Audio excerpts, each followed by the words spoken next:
বাবা বাবা বাহ, আজ দেখি রাজসভা পরিপূর্ণ।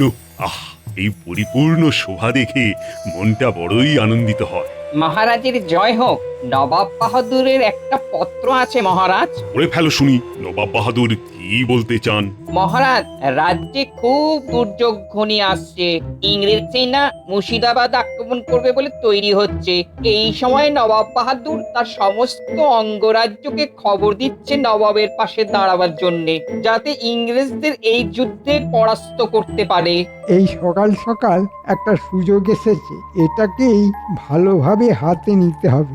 মহারাজ, রাজসভা শেষ হবার পর আপনার সঙ্গে দীর্ঘ আলোচনা করব। নবাব বাহাদুরের দূত আজ রাতে বিশ্রাম করুক, কাল সকালে আমরা আমাদের মতামত জানিয়ে দেব। মতামত আবার নতুন করে জানানোর কি আছে? আমরা তো ইংরেজদের সঙ্গে লড়বো নবাব বাহাদুরের হয়ে। সে তো বটেই মহারাজ, কিন্তু তবুও একটা আলোচনার প্রয়োজন আছে। দূত, তুমি বিশ্রাম নাও। মহারাজ কাল সকালে তার মতামত জানাবেন। যথা আজ্ঞা মহারাজ। আচ্ছা, কিছু একটা পরিকল্পনা মন্ত্রীর দুষ্টু মাথায় ঘুরপাক খাচ্ছে। মহারাজ, একটা প্রশ্ন মন্ত্রী মশাইকে করতে চাই, যদি আপনি অনুমতি দেন মহারাজ। তুমি আবার প্রশ্ন করবে? আচ্ছা বেশ, কর কর কর। মন্ত্রী মশাই, মহারাজ তো তার মতামত জানিয়ে দিলেন এবং যথার্থই বলছেন, তা সত্ত্বেও গোপন পরামর্শটা কি, ওটা আমাদের একটু পরিষ্কার করে দিলে ভালো হয়। মহারাজ, গোপালের এই প্রশ্ন আমাকে অত্যন্ত আহত করলো। আমি অপমানিত বোধ করলাম। একটা বাড়ির কাছে আমাকে কৈফিয়ত দিতে হবে? হ্যাঁ, গোপাল, তোমার এই কাজের জন্য তোমাকে আমি আজকের জন্য বহিষ্কার করলাম। মন্ত্রী মশাইকে অপমান করে তুমি কিন্তু ভালো করোনি, এটাই তোমার উপযুক্ত শাস্তি। ঠিক আছে মহারাজ, আপনার আদেশ শিরোধার্য। আমি আজকের মতো রাজসভা থেকে চললাম। আপদটা গেল। কি গো, এত তাড়াতাড়ি রাজসভা থেকে ফিরে এলে? আজ মহারাজ ভালোবেসে একটু তাড়াতাড়ি ছুটি করে দিলেন গিন্নি। ভালোবেসে ছুটি? কি কেন গো? ওই মন্ত্রী মশাইকে একটু রাজসভা সম্পর্কিত কথা জিজ্ঞাসা করেছিলাম বলে। কি যে ঘুরিয়ে পেটিয়ে কথা বলছো, আমি তো কিছুই বুঝতে পারছি না। একদিন ছুটি পেয়েছি, ঘরের চালটা একটুখানি ভালো করে ছড়িয়ে নি। কাল থেকে তো আবার সকালে নাকে মুখে গুঁজে যাব। তবে একটা কথা তোমাকে বলে রাখি গিন্নি, মহারাজ যদি মন্ত্রীর প্ররোচনায় আমার সঙ্গে এইভাবে ব্যবহার করেন, তাহলে আমি চিরকালের মতো কৃষ্ণনগর থেকে বিদায় নেব, এই বলে দিলাম। ও মা গো, কি অলক্ষণে কথা গো! মহারাজের ওখান থেকে চলে গেলে খাবে কি? গিন্নি, একটা কথা মনে রেখো, যে খায় চিনি তারে যোগান চিন্তামণি। মহারাজ, আমি বলি কি, নবাব বাহাদুরের সাথে সামনাসামনি বসে কথা বলাটা খুব দরকার। তাই কাল দুধকে নিয়ে নবাব বাহাদুরের কাছে আপনার বার্তা পৌঁছে দিতে আমি যাব আপনার প্রতিনিধি হয়ে। বাহ বাহ বাহ, এটা তো বেশ ভালো কথা বলেছো। আমার প্রতিনিধি হয়ে কথা বলার তো দরকার আছে। মহারাজ, এটা গোপন পরামর্শ। এটা কি খোলা রাজসভায় সবার সঙ্গে করা উচিত? একদম ঠিক করেছো, মন্ত্রীর মতো কাজ করেছো। তুমি এক্ষুনি খাজাঞ্চির কাছে পথ খরচা হিসেবে কিছু নিয়ে নাও, আর কাল সকালে তুমি মুর্শিদাবাদের উদ্দেশ্যে রওনা হয়ে যাও। আপনার আদেশ শিরোধার্য মহারাজ, আমি আসি।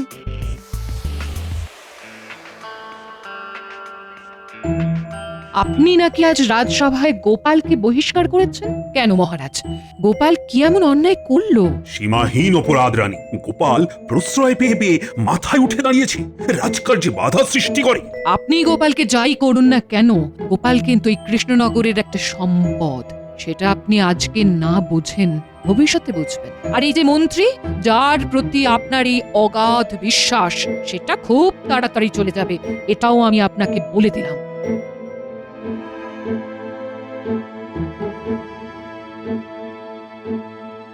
রানীমা, প্রহরী এসে গেছে। প্রহরী, তুমি এক্ষুনি যাও গোপালের কাছে, বলবে কালকে একান্তে আমার সঙ্গে দেখা করতে। আমি রাজবাড়ির মন্দিরে থাকবো, ওইখানে খুব সকালে গোপাল যেন আমার সাথে দেখা করে। ঠিক আছে রানীমা।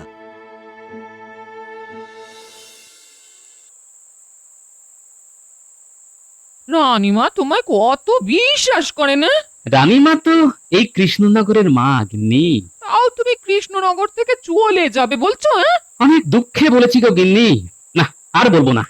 গোপাল দাদা, গোপাল দাদা, গোপাল দাদা, কাল রানীমা রাজমহলের মন্দিরে থাকবেন। তুমি তুমি কাল খুব সকালে রানীমার সঙ্গে দেখা করো। প্রহরী, তুমি রানীমাকে গিয়ে বলে দাও যে আমি নির্দিষ্ট সময়ে মন্দিরে উপস্থিত থাকবো।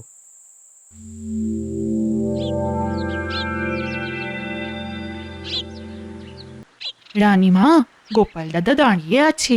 গোপাল এখানে এসো, তোমাকে যেটা বলার জন্য ডেকেছি সংক্ষেপে সেটা বলে দে। বলুন রানীমা। আমি একটা খারাপ দিক দেখতে পাচ্ছি। মন্ত্রী আজ সকালে মুর্শিদাবাদ গেছে নবাব বাহাদুরের কাছে। জানি না মন্ত্রী মশাইয়ের কি মনের ইচ্ছে। মহারাজ তোমাকে যাই বলুক, কৃষ্ণনগর তোমাকে চায়। তুমি বহুবার কৃষ্ণনগরকে বিপদ থেকে উদ্ধার করেছো, এই বিপদেও তুমি থাকবে। মন্ত্রী পুরুষের কার্যকলাপের উপর আমার ভরসা নেই। আমি তোমাকে অনুরোধ করছি গোপাল। ছি রানীমা, আমাকে আমাকে পাপের ভাগই করবেন না আপনি রানীমা। আপনি আপনি আমায় আদেশ করবেন, অনুরোধ করবেন না। মা মা আপনার আদেশ শিরোধার্য রানীমা। আমি আমি মহারাজকে ছেড়ে কোথাও যাব না রানীমা। এতক্ষণে আমার মন্ত্রী মুর্শিদাবাদ পৌঁছে গেছে বলেই মনে হয়। কি বলো বৈজ্ঞানিক? হ্যাঁ মহারাজ, সময় বিচার করে এইটুকু বলাই যায় যে এই মন্ত্রীমশাই এখন নবাব বাহাদুরের দরবারে উপস্থিত। হ্যাঁ। কি মন্ত্রী, রাজা কৃষ্ণচন্দ্র কি বলছে? নবাব বাহাদুর, মহারাজের মতিগতি ঠিক ভালো বুঝছি না। সে কি? হ্যাঁ উজির মশাই, সেটাই তো বিপদে। মহারাজ ভয় পাচ্ছেন। মহারাজ ইংরেজদের চটাতে চাইছেন না। বটে, কৃষ্ণচন্দ্র এত দিমাগ, নবাবের আজ্ঞা পালন করে না। আপনি কিছু ভাববেন না নবাব বাহাদুর। আরে আমি তো আছি, আমার ওপর ভরসা রাখুন। আমি বেঁচে থাকতে ইংরেজরা মুর্শিদাবাদ এবং কৃষ্ণনগরের কোনো ক্ষতি করতে পারবে না। গোপাল কি ভাবছে? গোপালের কি মত? গোপালই যত নষ্টের গোড়া নবাব বাহাদুর। গোপাল মহারাজের কানে মন্ত্র দিচ্ছে, আর মহারাজ গোপালের কথায় নাচছেন। আমার কোনো কথাই শুনছেন না। আচ্ছা, গোপালের এত উন্নতি হয়েছে, এই বিপদ থেকে উদ্ধার করতে দাও। তারপর দেখছি কত ধানি কত চাল। নবাব বাহাদুর, আমার একটা আর্জি আছে আপনার কাছে। নির্ভয় তুমি তোমার আর্জি জানাও আমার কাছে। আমি জান প্রাণ দিয়ে আপনার পাশে দাঁড়িয়ে ইংরেজদের সাথে লড়ব। বিনিময়ে শুধু কৃষ্ণনগরের মহারাজা আমাকে বানিয়ে দিন। তুমি আমার জন্য এতটা করবে, আর আমি তোমাকে এইটুকু দান করতে পারবো না? কথা দিলাম, ইংরেজদের হারিয়ে দিয়েই আমি মহারাজকে গদিচ্যুত করব, আর তোমাকে তোমাকে সেই সিংহাসনে বসাবো। জয় জয় নবাব বাহাদুরের জয়। একটা বাঁধা টপকালাম। এবার ইংরেজ সাহেবের কাছে গিয়ে ইংরেজ সাহেবের ভরসা পেতে হবে। আমি এখন চলি, অনেক কাজ পড়ে আছে তো। মন্ত্রী মশাই যে কি ঘন্ট পাকাতে গেছেন আমি বুঝতে পারছি। এখন এইটা মেরামত করতে হবে। দরকার পড়লে আমি চলে যাব মুর্শিদাবাদ, জানতে হবে মহারাজ সম্পর্কে কি কথা বলেছে। তার মানে তুমি কি বলিতে চাহিছ যে তুমি আমাদের হেল্প করিবে? করব সাহেব। আমাদের রাজা কৃষ্ণচন্দ্র রায় খুব বাজে রাজা, প্রজারা খুব রেগে আছে। তাই নাকি? তাহা হইলে ইহা খুব ভালো সংবাদ আছে। আমাদের কি করিতে হইবে? আপনাদের রাজ্য জয় হয়ে গেলে শুধু কৃষ্ণনগরের আমাকে রাজা করে দেবেন। আমার রাজা হওয়ার খুব বাসনা। Unfaithful teacher. তোমার কোনো চিন্তা নাই, আমরা চিটারদের সঙ্গে খুবই ভালো ব্যবহার করিয়া থাকি। তুমি আমার কাজ করিয়া দাও, আমি তোমার কাজ করিয়া দিব। ব্যাস ব্যাস, আপনাদের কথা মানে হাতির দাঁতের মতো। ওই একটা হিন্দি কথা জানি সাহেব, বলো বলো। মরদ কা বাত হাতি কা দাঁত। হ্যাঁ, আর একটা অনুরোধ আপনার কাছে, একটা ছাউনি কৃষ্ণনগরে করুন, তাতে আমার কথা বলতে সুবিধা হবে। ঠিক আছে, তালিকায় আমরা একটা ছাউনি কৃষ্ণনগরে করিব। ব্যাস, তাহলে আমি নির্ভয়ে কৃষ্ণনগরে যাই। তোমার সঙ্গে আমার কৃষ্ণনগরে দেখা হবে। হ্যাঁ,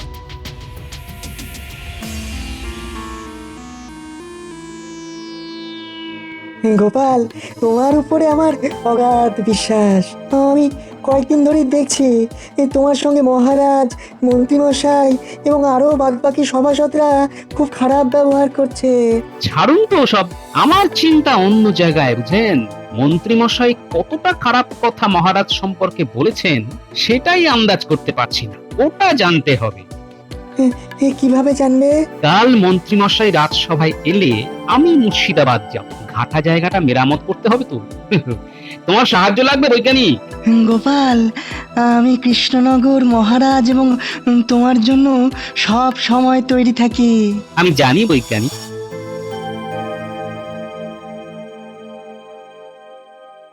ও মন্ত্রী, আর এই সেনাপতি আজকে অনুপস্থিত কেন? আর কি হয়েছে তার কিছু খবর টবর পেয়েছো? মহারাজ, সেনাপতি প্রচন্ড জ্বর, বমি এবং তার সঙ্গে তার হাতে পায়ে জল শুকোচ্ছে না। কেন কেন কেন? হাতে পায়ে জল শুকোচ্ছে না কেন? তার মানে মহারাজ ওই সেনাপতি সকাল থেকেই ঘর বাইরে করছে আর কি, তাই তার হাত পায়ের জল আর শুকোচ্ছে না। তাই তো, এ তো বড় চিন্তার বিষয়। রাজবৈদ্য বরং সেনাপতিকে একবার দেখে আসবে। আমি সকালে খবর পেয়ে প্রথমে ওই সেনাপতির ঘরে গিয়ে দেখে তারপর ওষুধ দিয়ে এসেছি মহারাজ। বাবা বাবা বাবা, খুব সুন্দর কথা। তাহলে ওষুধ পড়েছে নিশ্চিত হওয়া গেল। কেমন দেখলে? খুব দুর্বল মহারাজ, তবে তবে বিশ্রাম নিলে ঠিক হয়ে যাবে। বেশ বেশ বেশ। তা মন্ত্রী, এবার কথায় আসি। মুর্শিদাবাদে সব কুশল মঙ্গল আছে তো? আমি সব কুশল মঙ্গল করেই এসেছি মহারাজ। সেটা কতটা আমাকে দেখতে হবে, কালকেই আমাকে মুর্শিদাবাদ ছুটতে হবে। মহারাজ, সেনাপতি যখন নেই, যুদ্ধের সব দায়িত্ব আমি নেব। বলো কি? তুমি যুদ্ধের দায়িত্ব নেবে? বাবা বাবা বাবা বাবা। আমি একবার গোলাখানায় যাই, কত বারুদ আমার আছে সেটা দেখে আসা কর্তব্য। এই সময় যখন সেনাপতি নেই, তখন যুদ্ধ লাগতে পারে। মন্ত্রী, আমি আমি আনন্দে আত্মহারা হচ্ছি। যত তোমাকে দেখি ততবার আনন্দ পাচ্ছে। যাও যাও যাও, দেখে এসো। আমি এই যাচ্ছি আর এই আসছি। আবার কিছু একটা ঘাপলা করতে গেল, এসে বলবে গোলা বারুদ নেই। আমি নিশ্চিত যে যোগ্য হাতে কৃষ্ণনগরের ভার আছে। কি বলো পণ্ডিত? সে আর বলতে মহারাজ, আমাদের মন্ত্রী সব দিক থেকে চৌকস। মহারাজ, সর্বনাশ হয়ে গেছে। গোলাখানায় বারুদ গোলা সব শূন্য। এক্ষুনি কিছু অর্থের প্রয়োজন, আমি বারুদ গোলা নিয়ে আসি। এইসব কাজে কোনো অনুমতির প্রয়োজন নেই। যাও যাও যাও, খাজাঞ্চির কাছ থেকে যত টাকা লাগে নিয়ে গোলা বারুদ নিয়ে এসো। মহারাজ, আমি এক্ষুনি লোক পাঠিয়ে গোলা বারুদ মজুত করছি। রাত্রিবেলা সব গোলা বারুদ ইংরেজদের শিবিরে নিয়ে যেতে হবে। সাহেবদের হাতে তুলে দিয়ে ওখান থেকে কিছু অর্থ নিয়ে নেব। বাহ, দুয়ে দুয়ে চার ঠিক হয়েই যাচ্ছে।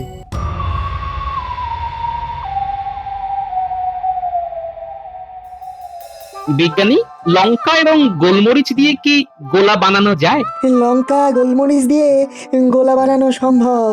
এর মধ্যে আমার আবিষ্কৃত একটা রাসায়নিক দিয়ে দিলেই একেবারে গোলার মতো কামানের মধ্যে দিয়ে ছুটবে। হ্যাঁ, আমি লঙ্কা গোলমরিচের ব্যবস্থা করছি, আর কাল সকালে আমি মুর্শিদাবাদ যাচ্ছি। এই খবরটা শুধু আপনি জানলেন, কেমন? তুমি নিশ্চিন্তে যাও গোপাল।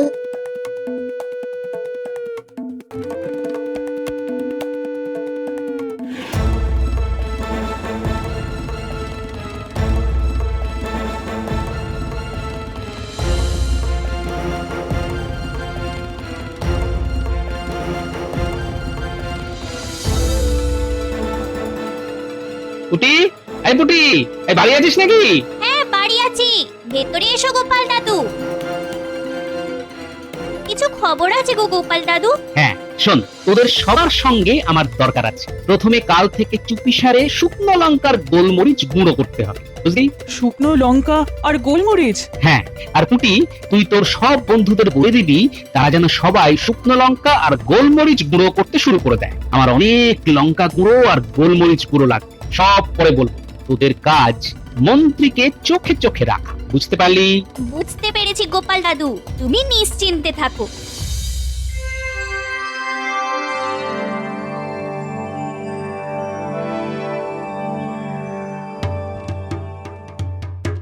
বলো কি গোপাল, মন্ত্রী তো আমার কাছে উল্টো কথা বললো। নবাব বাহাদুর, যে উল্টো সে তো উল্টো কথাই বলবে। আমাদের মহারাজ নবাব বাহাদুরকে যুদ্ধে সাহায্য করতে প্রস্তুত আছে। জাহাপানা, কাল না আমারও মন্ত্রী মশাইয়ের কথা শুনে কিরকম যেন একটা সন্দেহ হয়েছিল। তুমি কি রকম উজির হে, তোমার সন্দেহর কথা আমাকে বলবে না? হতেই পারে নবাব বাহাদুর, বড় কাজে এইসব ছোটখাটো ভুল হতেই পারে। আর একটা কথা, যুদ্ধে আসবে নাকে কাপড় বেঁধে আর চোখে কালো চশমা পরে। নাক, মুখ আর চোখকে সামলে রাখতে হবে, নইলে লঙ্কা গুঁড়ো আর গোলমরিচের ঝাল চোখ জ্বালিয়ে দেবে। আমাদের করে আবার ওই রাসায়নিক দেওয়া হচ্ছে কিনা তাই বললাম। আর তাহলে ইংরেজ বিজয় হচ্ছে? হ্যাঁ, হচ্ছে।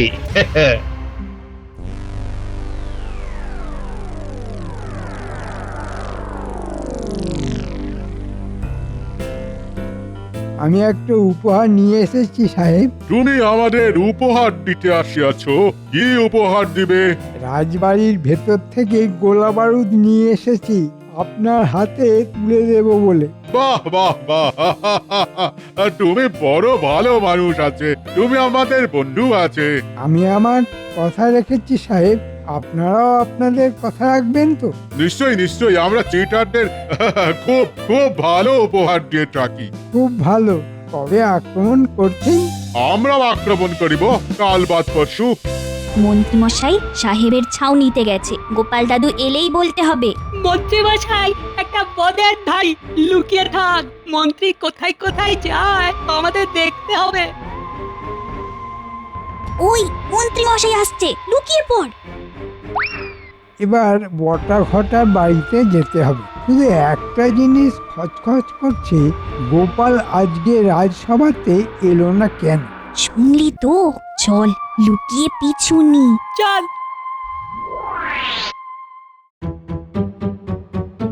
মহারাজ, গোপালকে জিজ্ঞাসা করুন কাল গোপাল কাউকে কিছু না বলে কামাই করেছে কেন। হ্যাঁ গোপাল, তুমি কালকে কামাই করেছো কেন? আমাকে একটা কাজে কাল একটু বাইরে যেতে হয়েছিল মহারাজ। একজনকে ভূতে ধরেছে তো, তার জন্য ওঝার বন্দোবস্ত করতে গেছিলাম। কাকে আবার ভূতে ধরেছে? ভূত তাড়িয়েছো? ওঝা ভূতের ব্যাপারটা বুঝতে পেরে গেছে, একটু সময় নেবে, খুব ধুরন্ধর ভূত তো। দেখো, এখন কোনো সময় কামাই করা চলবে না। দেখছো না, ইংরেজরা আক্রমণ করবে বলে প্রস্তুত হচ্ছে। আরে এই সময় সলা পরামর্শ দরকার। রাজনীতিতে আমার কি প্রয়োজন মহারাজ? আমি তো ভাঁড়, লোক হাসানোই আমার কাজ। এখন ভাঁড়ের প্রয়োজন আছে। আমাদের মাথা যখন ক্লান্ত হয়ে যাবে তখন তুমি হাসাবে। কি মহারাজ, ঠিক বলেছি তো? এমন হাসাবো টের পেয়ে যাবেন মন্ত্রী মশাই। এবার রানীমার হাতে নবাব বাহাদুরের চিঠিটা দিয়ে দিলেই আমি মুক্তি পাবো। ওটা গিন্নি ঠিক করে নেবে, যতই হোক গোপাল ভাঁড়ের গিন্নি তো। কি ব্যাপার গোপালের গিন্নি, তুমি আমার সঙ্গে দেখা করতে চাও? গোপালের কি কিছু কথা আছে? আছে রানীমা, আছে। এই যে চিঠিটা আপনাকে দেবার জন্য পাঠিয়েছে, এটা আপনি পড়ে মহারাজকে দেবেন। নবাব বাহাদুরের চিঠি। আমি বুঝেছি, ঠিক আছে। সভার কাজ শেষ করে মহারাজ এলে আমি এই চিঠিটা মহারাজের হাতে দেব।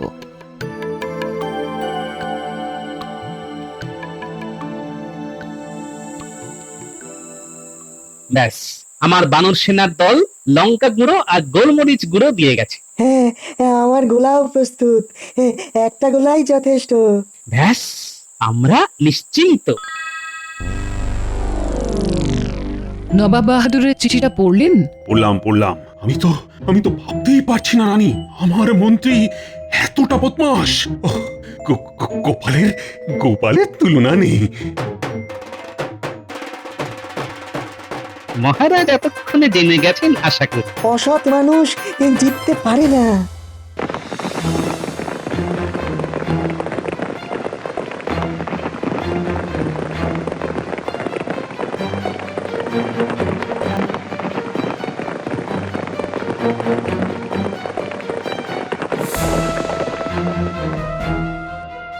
এটা কি হচ্ছে গোপাল? কামানের মানে বোঝো? হ্যাঁ, কামান। মান ছাড়া কামান হয়? গোপাল, সব কামান ঠিকঠাক বসেছে তো? গোপালকে দিয়ে কামানের কি কাজ হবে মহারাজ? গোপাল কামানের কাছে দাঁড়িয়ে থাকবে, তুমি খোলা মাঠে তরোয়াল হাতে লড়বে।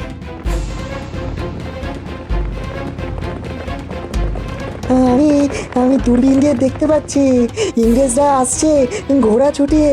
হ্যাঁ, আমাদের সৈন্য সামন্ত কোথায়? আমি আর বিজ্ঞানী হলাম সৈন্য, আর কামানগুলো হলো সামন্ত, আর আপনি হলেন সেনাপতি। নিন মহারাজ, মুখে কাপড় আর চোখে চশমা পরে নিন। চালাও কামান, গুম!